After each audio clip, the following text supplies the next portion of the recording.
음, 제목 딱 보시면 혹시라도 떠오르는 소설이 있으신 분도 계실 거고, 그렇지 않은 분도 계실 거예요. 오늘 제목 한번, 한 목소리로 얘기 한번 해볼게요. 시작. 앵무새 살리기 신앙. 네, 앵무새 살리기 신앙. 무슨 말인지 모르시죠? 네, 걱정 안 하셔도 돼요. 제가 다 오늘 알려드릴 거예요. 다음 페이지 한번 주세요. 이 소설이 있어요. 1960년도에 발행된 소설인데, 하퍼 리라는 분이 쓰신 소설이에요. 제목이 뭐죠? 네, 아까는 제목은 To Save a Mockingbird라고 제가 조금 바꿔봤어요. 우리나라 말로는 저거를 앵무새 죽이기라는 책으로 번역이 된 책이에요. 미국에서 교육받으신 무슨 학생들은 처음부터 저 책을 읽어야 돼요. 이제 클래스룸에서 꼭 영어 클래스에 꼭 읽어야 되는 책이. 그러니까는 텍스트 교과서예요, 저게 미국에서 거의 저 책이. 저도 법학대학을 시작할 적에 여름에 저 책을 읽고 와서 또 토론한다. 뭐 그렇게 그랬었어요. 2012년도에도. 돌아가셨는데요. 저분이 이제 이분은 젊었을 때 분이고 저분이 이제 나이 들어서 이게 이분이 Presidential Medal of Freedom, 그러니까는 대통령 그 자유의 메달이라는 것을 수상하셨어요. 하펄리는 평생에 이 책 한 권으로 밥 먹고 사신 분이세요. 이 책 쓰시고 절필입니다. 안 써요, 더 이상. 그러니까 이런 책을 쓰시고, 그러니까는 전 미국에서 이제 이렇게 유명세를 타시고 나서는 아마 이 책을 능가할 수 있는 책은 쓰지 못할 것 같다. 그래서 절필하셨어요. 평생 이거 한 권 쓰시고 가신 분이에요. 지금도 우리 읽어요, 저 책을. 예, 제가 저 책이 무슨 책인지는 조금 이따 알려드릴게요. 제가 이 질문 한번 드려볼게요. 다음 페이지 주시면 누군가를 내가 아닌 다른 사람을 정말로 진실되게 이해할 수 있을까요? 제가 여러분들을 다 이해할 수 있을까요? 여러분들은 제 마음을 이해할 수 있으시겠습니까? 네, 여러분은 목사가 한 번도 안 돼보셔서 잘 모르실 거예요. 목사가 어떠한 설교도 하고 아까 장로님 기도하셨듯이 이 단위에 쓸 수 있는 합당한 목사가 되게 해달라고 기도하셨는데 전 합당하지 못한 사람을 많이 생각해요, 사실. 부족한 사람이에요. 여러분들 제가 뭐 3, 60년, 70년, 80년 뭐 살아오신 분들 제가 여러분들의 인생을 얼마큼 이해하겠습니까? 제가 이해할 수 있다고 그러면 아마 좀 뻥치는 거겠죠. 목사니까 그렇게 얘기해야지 이제 성도님들도 이제 기도도 해드리고 잘 이해 못해요. 예, 여러분들도 제 삶을 잘 이해 못하시지 저도 잘 이해 못해요. 앵무새 죽이기에서 여기에 여러 명의 그 캐릭터가 나와요. 그 중에 한 명이 이제 에리크 스펜치라고 그 아버지가 나오는데 그 아버지가 딸한테 6살짜리한테 그러니까 그 준이 나이 된 애들한테 이제 알려주는 거예요. 이 질문에 대해서 답을 해줘요. 우리가 상대방을 정말 이해할 수 있겠는가?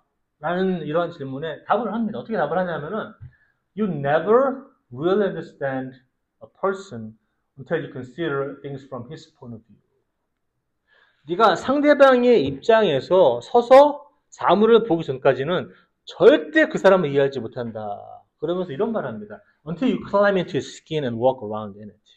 그 사람의 피부 속에, 살갗 속에 들어가서 걷기 이전에는 그 사람을 이해하지 못한다. 그러니까 저는 아마 평생 여러분도 이해하지 못할 거예요. 살면서. 아마 여러분도 저를 평생 이해하지 못할 거예요. 굉장히 어려운 작업이에요. 오늘 이러한 것들 좀 큰 주제로 보고 오늘 누가복음을 좀 보려고 해서 이런 질문을 던져 보았습니다. 잠깐만 우리 본문 속에 뭐가 있는지 한번 살펴볼게요. 예수님께서 누구의 집에 가셨나요? 여기 보면 기억나세요? 14장 1절인데 예수님께서 누구 집에 들어가셨어요? 누구 집이죠? 이렇게 바리새파 사람의 지도자들 가운데 어떤 사람 바리새파 사람의 지도자들 가운데 어떤 사람의 집이에요. 그러니까는 바리새파 지도자 집에 들어간 거예요. 언제 들어가셨죠? 어느 안식일에 들어가셨다고 나옵니다. 그러면서 예수님께서 오늘 혼인잔치 비유로 좀 이렇게 말씀을 하십니다. 초대를 받은 사람에게는 이렇게 말씀하십니다. 높은 자리와 맨 끝자리에 있으면 어디 앉으라? 초대를 받은 사람들은 잔치가 막 벌어지고 있으면은 저기 무대에 자리 몇 개 있는데 거기 가서 미리 앉지 말고 저기 끝에 가서 앉으라는 거예요. 그러면서 누구든지 자기를 높이면 낮아지고 낮게 하면 높아질 것이다 라고 이야기를 하십니다. 그러면서 그거는 받은 사람이고 초대를 한 사람한테 이렇게 말씀하십니다. 초대를 한 사람한테. 여기서는 뭐 바리새인 그 지도자가 초대를 했겠죠. 그 집에 갔으니까. 초대를 한 사람에게는 너는 누구를 초청할 것인가? 오늘 예수님께서는 이런 사람들은 초청하지 말라고 그래요. 형제들, 친척들, 뭐 부유한 이웃들, 이런 사람들은 초청하지 말래요. 왜 그러냐면 그 사람들은 조금 돈도 있고 해서 그 사람들이 또 파티를 만들어서 너를 다시 초대할 수 있으니까. 그러면 네가 세웠던 공들이 다 없어지지 않느냐. 그러면서 이런 사람들을 초청하라고 그래요. 가난한 사람, 뭐 가지고 없는 사람, 지체 장애가 있는 사람들, 성경이 이렇게 얘기합니다. 지체 장애가 있는 사람들, 다리 저는 사람들, 뭐 눈먼 사람들, 한마디로 얘기하면은 갚을 수가 없어요. 이 사람들은 뭐 이렇게 해줘도 내가 뭘 해줘도 갚을 수가 없어요. 갚고 싶은 마음은 굴뚝 갚겠죠. 근데 갚을 수가 없는 사람들이에요. 그러면서 예수님께서는 이렇게 말씀을 맺으시죠. 네가 한 그런 모든 공덕들이 네가 부활할 때 하나님께서 갚으신다. 네. 여러분들, 우리 대부분의 인간은 이제 옳고 그름을 이렇게 따지는데 사실 여부와는 많이 상관없이 따집니다. 내가 어떤 사실이 있든지 어떤 증거를 갖고 있든지가 상관없이 자신의 편견, 선입견 이런 게 먼저 들어올 수밖에 없습니다. 그래서 거기에 하나 또 플러스가 되는 게 자기의 이익을 위해서 판단합니다. 그런 게 많아요. 대부분의 사람들은. 전부 다 그렇다는 건 아니에요. 대부분의 사람들은 내가 믿고 싶은 것만 믿어요. 선입견, 편견, 그게 믿음이라고 얘기할 수도 있고 신앙이라고 얘기할 수도 있어요. 근데 우리가 믿고 싶은 거 믿고 거기에 나의 이익까지 가미되면 아주 굉장히 좋은 거예요. 그리고 그러한 이기심을 정당화시키기 위해서 많은 사람들이 아주 정교한 지식으로 무장하기도 합니다. 그래서 논리적으로도 어떻게 이길 수가 없어요. 네, 막 그런 사람도 있어요. 오늘 제가 아까 앵무새 주기 얘기했는데 마킹보드가 사실상 앵무새는 아니라고 하더라고요. 찾아보니까. 앵무새는 뭐 패럿 이렇게 영어 단어가 있는데 처음에 번역이 이렇게 된 것 같아요. 앵무새 주기로. 그러다 보니까 마킹보드가 이제 앵무새로 이제 둔갑을 했는데 뭐 새 종류로 보면은 저건 아니라고 하더라고요. 앵무새는 아니라고 하더라고요. 어떤 종류의 새인데 굉장히 무해한 새 인간한테 그냥 뭐 계속 이제 소리만 내는 새. 마킹버드. 뭐 그런 거예요. 앵무새 죽이기 제가 줄거리를 한번 말씀드려 볼게요. 아주 짧진 않은데 여기가 지금 전체적인 이야기를 보면 아까 그 6살 딸이 있어요. 이 에리크 스핀치라는 사람이 아들하고 딸이 있어요. 이제 와이프는 미리 보냈어요. 혼자 살고 있어요. 그리고 스카우트가 6살이고 이제 제미라는 오빠가 있어요. 셋이 살아요. 셋이. 그리고 정체를 알 수 없는 사람이 한 명 등장해요. 매들리라는 사람이 등장합니다. 근데 이 이야기는 뭐냐면 그 아버지가 에리크 스펜치가 인권 변호사예요. 근데 이 변호사가 누구를 변론을 맡게 됐냐면은 백인 여자를 성폭행했다는 혐의를 받고 있는 흑인 탐 라빈슨이라는 사람을 변호합니다. 국선으로 이제 임명이 됐어요. 그런 것들을 통해서 그 당시에 이게 지금 1930년대 얘기예요. 알라바마. 그러니까는 메이콤이라는 상상의 마을인데 그 도시에서 6살짜리 스카우트 핀치의 눈으로 보는 미국의 아주 어떤 전형적인 문제였던 인종차별, 인권 문제, 그 군중 심리, 흑인 차별, 이런 것들을 6살짜리 어린아이의 눈으로 보여주는 이야기입니다. 1930년대에 일어났던 배경인데요. 늘 남매지, 남매. 스카우트하고 잼은 그 조그만 마을 놀러 다녀요. 근데 거기에 이제 여름마다 놀러 오는 애가 한 명 있어요. 딜이라고. 이모 집에 놀러 와서 매년 놉니다. 여름에 막 놀고 막 이것저것 막 하기도 하고. 근데 거기 아까 제가 말씀드린 정체를 알 수 없는 부라는 사람이 있어요. 레들리라는 사람이 있는데 그 사람은 정체가 그냥 모르겠어요. 집에서 나오지도 않아요. 근데 사람은 살아 거기에. 나오진 않아. 이제 좀 미스테리합니다. 호기심을 막 갖고 있어요. 그래서 살긴 사는데 그 사람을 본 적은 없어. 아무도 그 마을에서. 막 그런 사람이에요. 얼굴 드러내지 않아요. 막 소문도 있고 막 상상력을 발휘해서 저 사람은 누굴까? 뭐 나쁜 사람은 아닐까? 뭐 셋이서 막 그러면서 놉니다. 누군가 부 렐리 집 바깥에 나무에다가 작은 선물들을 이제 트리켓을 갖다 놉니다. 애들을 위해서. 근데 누가 갖다 놓은지는 몰라요. 근데 그 애들이 또 그걸 갖고 선물을 받고 막 이러면서 이제 이렇게 잘 놀아요. 근데 문제는 뭐냐면 이제 아까 사건인데 탐 라빈슨이라는 흑인입니다. 흑인. 이 사람이 메이엘라 유월이라는 여자를 강간하려고 했다. 백인 여자예요. 강간하려고 했다라는 혐의를 받습니다. 그래서 아까 말씀드린 대로 에리커스 아빠가 국선 변호사로 임명을 받아요.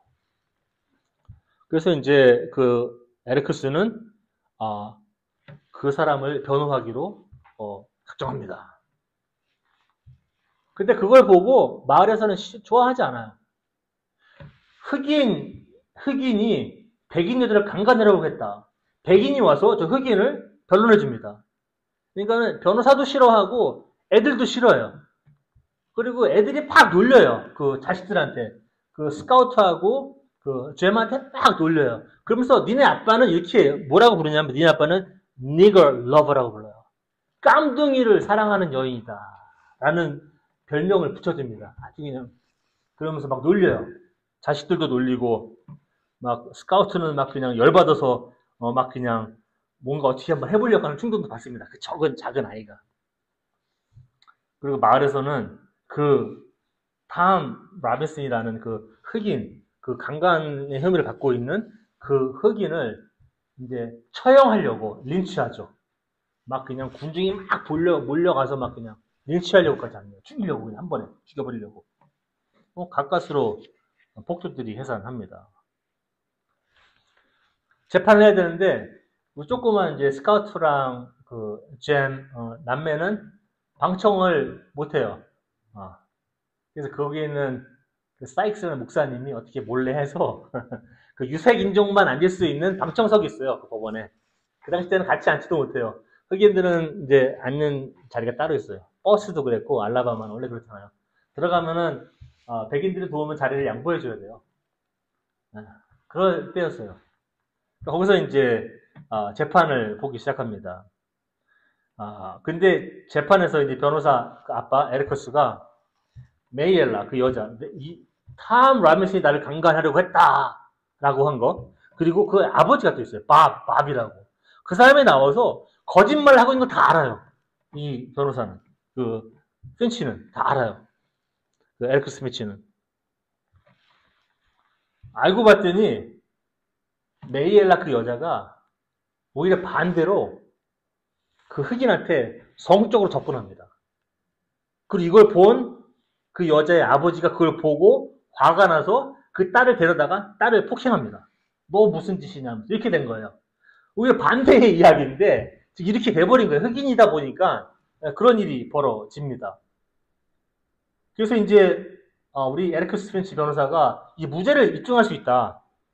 증거도 많고 분명 거짓말 한다라고 믿고 이제 뭐 그 아들도 잼도 보고 맞아 아빠가 맞다 정의는 이긴다 막 이게 지금 있는데 그럼에도 불구하고 배심원들은 탐 라빈슨한테 유죄 선고를 내립니다. 흑인이니까 잘못한 게 없는데 사실도 증거도 다 나왔는데 그래도 배심원들은 탐 라빈슨이 네가 강간했다고 유죄를 내립니다. 에리크스가 찾아갑니다. 미스터 탐, 내가 이거 뒤집을 수 있습니다. 재판 뒤집을 수 있습니다. 이거 나를 믿으십시오. 근데 탐은 알아요. 이거 안 뒤집힌다는 걸 알아요. 이 판이 지금. 그래서 감옥을 탈출하려고 합니다. 그래서 감옥에서 탈출하려다가 총에 맞아 죽어요. 탐 라빈슨이라는 사람이.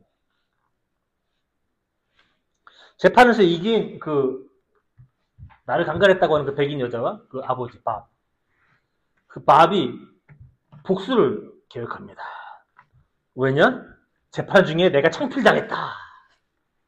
복수를 하려고 합니다. 그래서 재판관의 집에 사택에 들어가려고 하기도 하고, 그리고 탐 라빈슨, 그 흑인, 그분의 부인을 또 협박합니다. 가서. 그리고 그 변론을 맡았던 그 변호사의 그 두 자식들을 학교 수업 이제 뭐 파티 마치고 집에 가는 어두운 길에 쫓아갑니다. 걔네들 그 두 명 어떻게 하려고 그 조그만 애들을. 그래서 어떻게 하다가 오빠가 막 이제 반항을 하다가 뭐 팔이 막 부러지고 막 그러는 과정에 어떻게 뭐 집에 왔어요.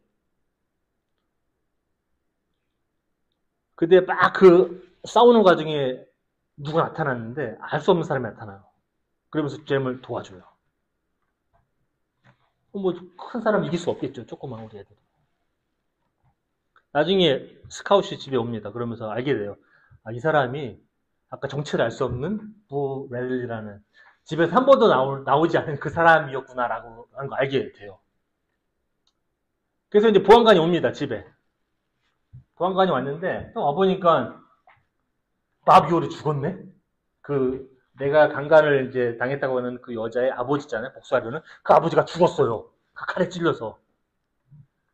알고 봤더니 이제 아까 그 부 렐리랑 싸우다가 어떻게 칼에 맞은 것 같아요. 근데 보안관은 이제 생각합니다. 이게 분명히 잼도 책임이 있다. 왜냐면 같이 썼으니까. 근데 알아요. 부가 이랬을 것이다. 그 사람이 이랬을 것이다. 알아요. 근데 보안관은 어떻게 된 일인지 부를 보호하기 위해서 이런 얘기를 내놓습니다. 바비올이 자기 자신이 들었던 칼에 자기가 혼자 엎어졌다. 이런 식으로 얘기를 합니다. 그래서 에리커스 핀치 그 변호사도 알겠다. 보안관이 이렇게 얘기를 하니까 뭐 알겠다라고 이야기를 합니다. 그리고 이제 부가 얘기합니다. 스카우트한테 나랑 같이 집에 좀 걸어가자. 내가 가는 집에. 그러면서 이제 집에 가서 걸어가서 현관문에 서서 스카우트가 조그만 여자애가 안녕히 계세요 아저씨 그러면서 이제 그 사람은 집으로 돌아가게 되고 이야기가 마무리가 됩니다.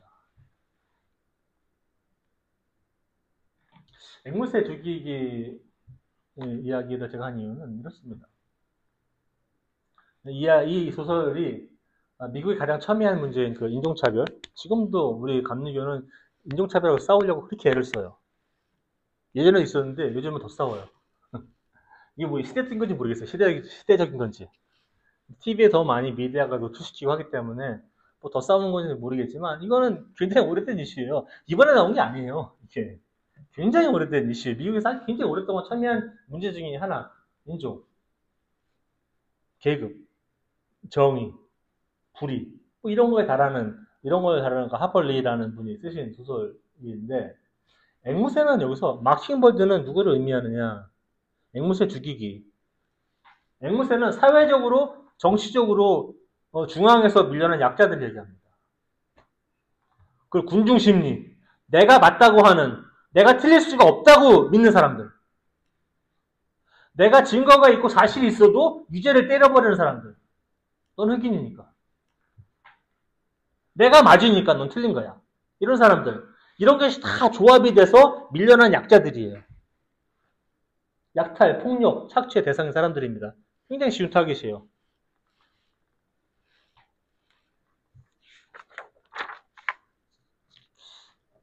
다음 페이지 한번 보십시오. 여러분들, 우리가 믿고 있는 신앙이 그리스도교인데 그 전에는 유대교였어요. 우리 구약 뭐 많이 있죠. 그 이스라엘 민족이에요. 이스라엘 민족의 정체성이 어디서 온 줄 아십니까? 옛날에 이스라엘 사람들은 이스라엘은 나라도 없고 뭐 제도도 없고 뭐 아무것도 없는 사람 그냥 불황자들이에요.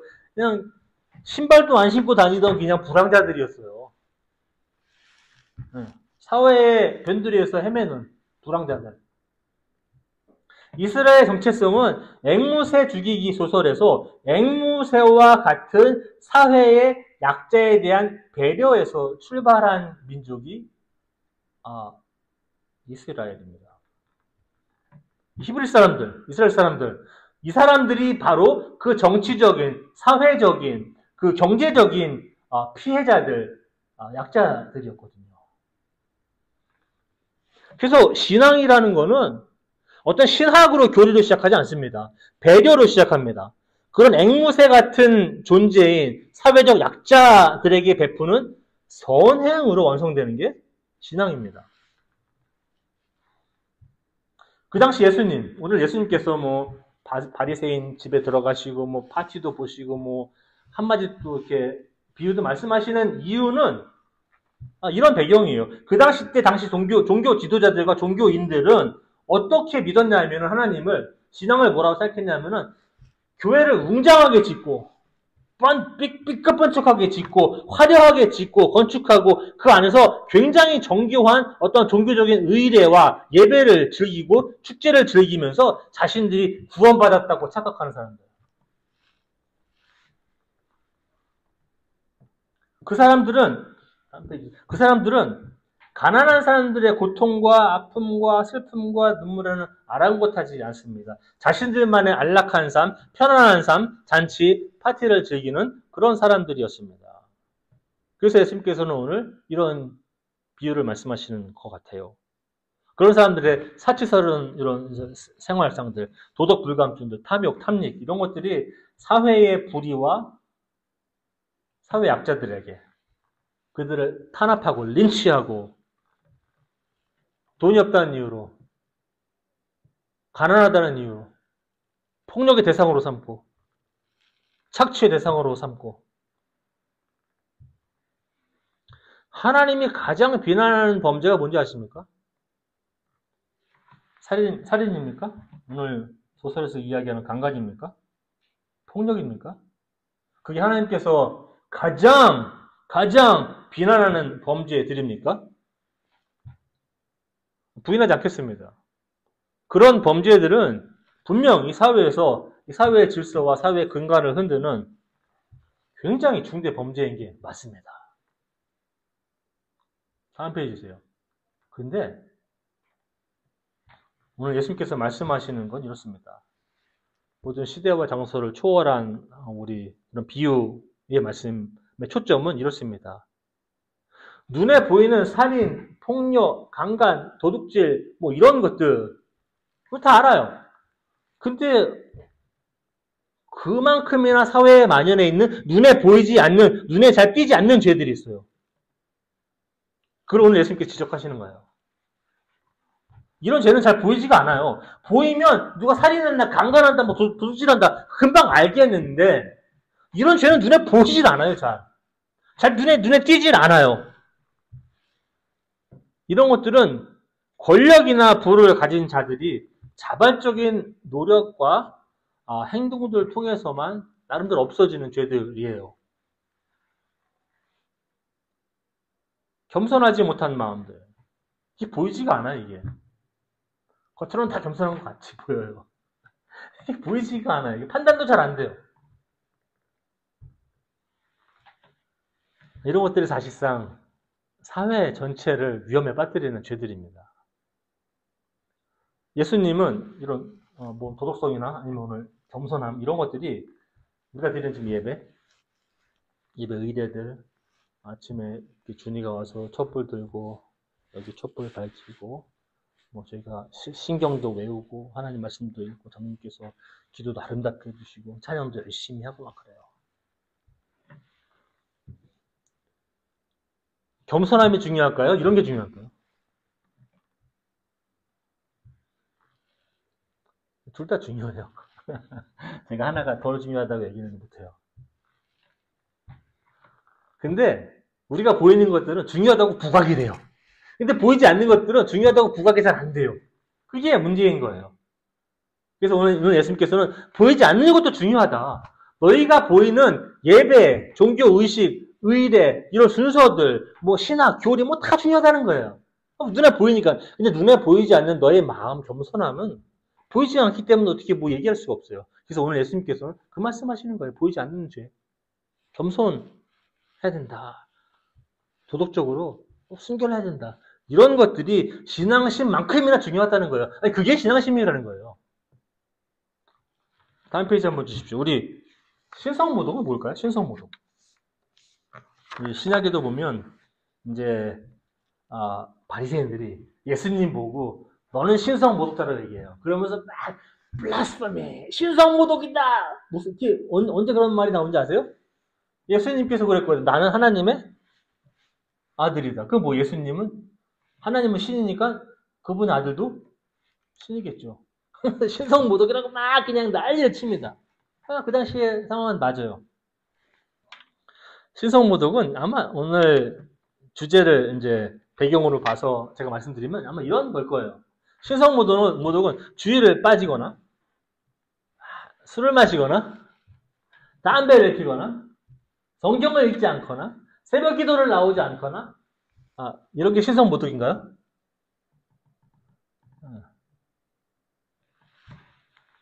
아니면 신성모독은 이 앵무새 죽이기에서 나오는 그 탐 라빈슨 흑인 자기가 지지도 않은 죄를 지었다고 유죄 판결을 받고 자기 무죄를 증명할 방법이 없어요. 암만 사실 증거를 대도 그래서 탈출하려고 하다가 죽습니다. 그런 사회 약자 가난한 사람들이 겸손하지 못하고 사회의 정의를 바로잡지 않는 사람들이 매주 교회에 나와요. 어떤 게 신성모독이에요? 어떤 게 더 신성모독일까요? 여러분 예배는 매주 왜 드리시는 겁니까? 저도 질문합니다. 나는 왜 매주 설교하지? 나는 왜 매주 교회 와서 예배 드리지? 저도 지금 이거 지금 52년째 하고 있습니다. 저도 열심히 주일날 빼먹은 적은 많이 없어요. 당연히 어렸을 때는 주일 성수. 주일 한번 빠지면 큰일 난다고 하면서 배웠고.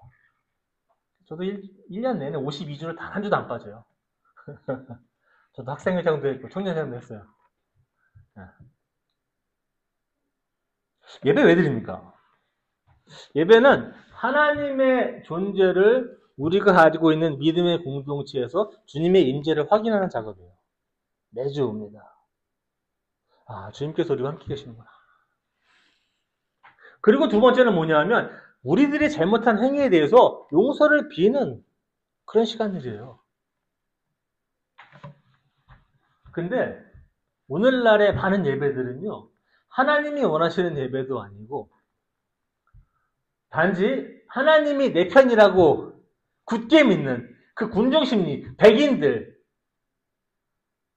그 배심원들 증거와 사실이 뚜렷하게 있는데도 자신의 선임권에 편견을 사로잡혀서 판결하는 그런 사람들처럼 하나님 내 편이라고 착각하며 살아갑니다.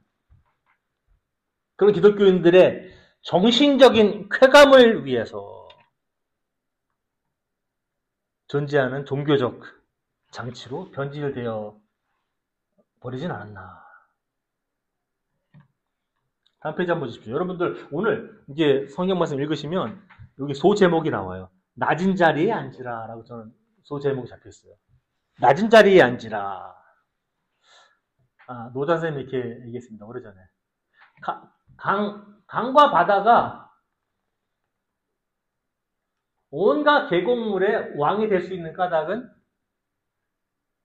잘 낮추기 때문이다. 세상에 어떤 강이든지 간에 한 곳으로 흘러갑니다. 어디죠, 거기가? 어디죠? 세상에 어떤 미시시피강 어디로 흐릅니까? 끝에 가면 바다로 흘러요. 왜 바다로 흐르는지 아세요? 바다가 낮아서 그래요. 강보다. 노자 선생님이 참 말씀 잘하시더라고요. 세상에 있는 모든 그냥 강물이 바다로 흘러가는, 바다가 왕이 될 수 있는 이유가 가장 낮기 때문에 낮추라라는 얘기. 겸손해라.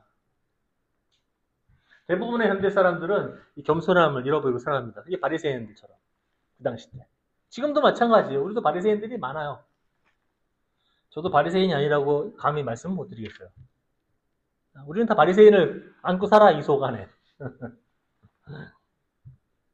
대부분의 사람들은 겸손함을 잃어버립니다. 눈에 보이는 돈, 명성, 집, 차, 아니면 무슨 이제 직업, 이런 것들이 이제 자기 자신이라고 생각해요. 그러면서 이제 인생에 그 자기 해가 조금 질 때, 저도 아직 20대는 아니라서 20대는 이런 생각 못했어요. 해는 항상 중천에 뜬 줄 알았죠. 근데 50 이제 지나고 나면 해가 이제 조금 떨어지는 게 조금씩 보이더라고요. 그게. 아, 이게 해가 좀 떨어지는 거구나. 항상 저 중천에 있는 게 아니구나, 내 해가. 그러면서 삶을 조금 다른 시각으로 보게 되기도 해요. 그러면서 내가 생각하고 있던 돈, 명예, 명성, 내가 눈에 보이는 것들이 이제 그 실체가 조금씩 드러나기 시작합니다. 물론 그런 게 없으면 삶이 어려워지는 건 맞아요. 쉬워지지 않아요. 굉장히 어려워요. 그런 게 있으면 삶이 좀 편해져요. 근데 그런 거에 실체가 적나라하게 드러나면서 많은 사람들이 이제 허무에 치닫는답니다. 제가 이 사실이 맞는지는 모르겠는데 한국에서 자살 비율이 많은 곳이랍니다. 어디냐? 분당이랍니다. 분당. 저는 분당 안 가봤는데 분당은 잘 사는 분들이 사신다면서요. 돈 많고 사회에 직급도 높고 돈도 많이 벌고 아파트도 비싼 데라면서요. 저희가 저도 구경 가고 싶은데 저는 어딘지를 몰라요. 분당이 사실 어딘지도 몰라요. 저는.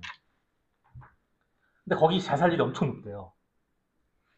애들 다 키워놓고 남편 좋은 직장 다녀, 좋은 아파트에 살아. 그냥 다 이제 편한 거예요, 모든 게. 그러다 보니까 삶의 목적이 없어지는 사람들이 많대요. 그러니까 우울해진답니다. 자살을 많이 한대요. 근데 자살을 많이 한다고 알려주지도 못한대요. 왜냐? 집값 떨어지니까. 사실인지는 모르겠어요.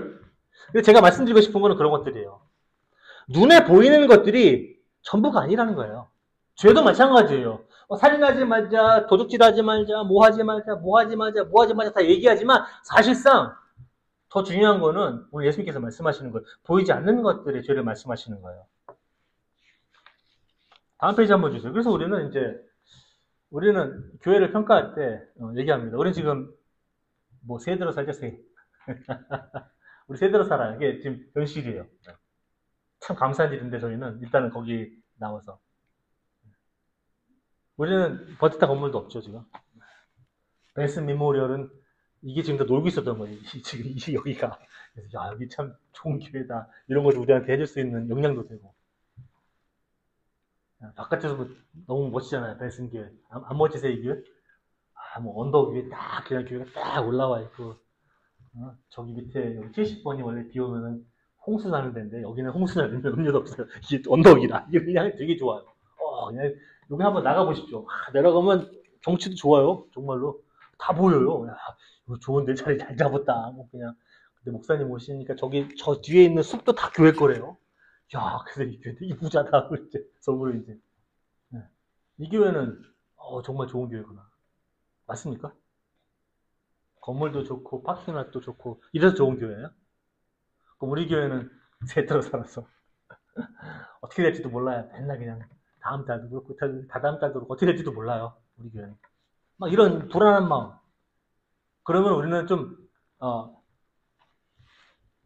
이런 것들이 큰 숫자들, 큰 건물들, 우리가 눈에 보이는 것들을 보고 이런 것들이 우리가 가진 믿음의 양과 크기와 질량과 꼭 비례되는 것처럼 우리는 행동해요. 근데 그런 것들이 나의 신앙의 요체와 목적이 되어버렸을 때, 그런 것들이 사라졌을 적에, 아까 분당에 계신 분처럼 그런 것도 적나라하게 드러나는 순간이 와요. 아, 그럼 이걸 위해서 내가 평생 살아온 건가? 예수님은 오늘 종교의 껍데기가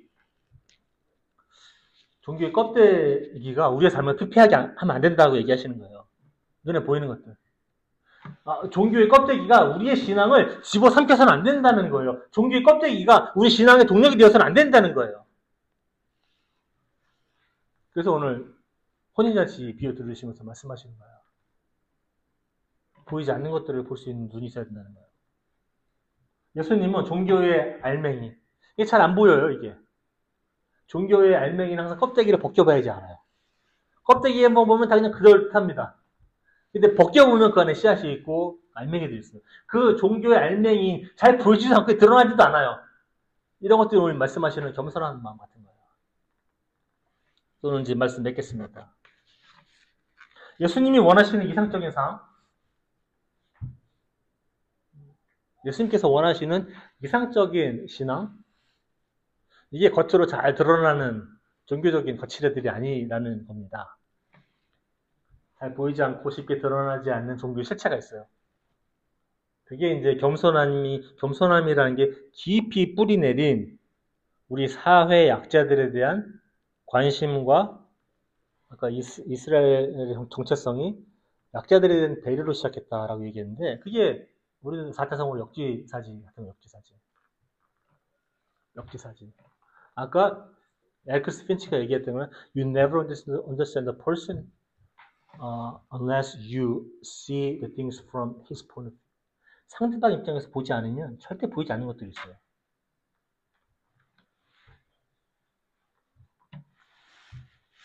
우리는 이제 예수님께서 이런 세상을 꿈꾸셨을 거예요. 사회 약자들에 대한 관심과 역지사지, 그리고 배려하는 마음가짐이 그 근간이 된 사회. 그것을 실천하는 신앙이 있는 곳. 그런 삶이 실현되는 곳이 어떤 곳이냐? 앵무새를 살리는 곳이에요. 그래서 제가 오늘 제목을 앵무새 살리기 신앙이라고 이제 잡았는데, 앵무새 살리는 곳이 어느 나라인지 아십니까? 그게 하나님 나라예요. 앵무새 살리는 곳이. 그 앵무새를 살리는 하나님의 나라가 어디에 임해야 된다고요? 말리제 감리교회에 임해야 돼요. 그래서 우리는 앵무새 살려야 돼요. 그게 우리의 본질이에요. 이런 것들은 다 없어져요. 100년만, 200년만 지나봐야 다 없어져요. 300년, 1000년 지나봐야 다 없어져요. 근데 아까 예수님께서 말씀하신 대로 네가 했던 공덕은 네가 부활할 때 하나님이 갚으신다. 없어지지 않아요. 기도하겠습니다. 하나님 감사합니다. 주님 말씀 늘 부족한 사람이 나누는데 하나님의 말씀을 잘 전달하는지 잘 모르겠습니다. 네. 성도님들의 마음속에 예수님의 마음, 예수님의 흔적이 늘 있기를 바랍니다. 그래서 우리는 너무 보이는 것에 집착하는 신앙이 아니라 보이지 않는 것에 우리가 믿고 있는 믿음의 알맹이에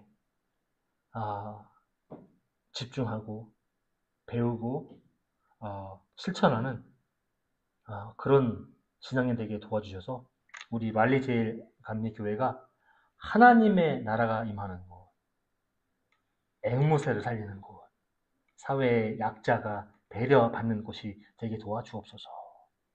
이 모든 말씀 예수님의 이름으로 기도 올립니다.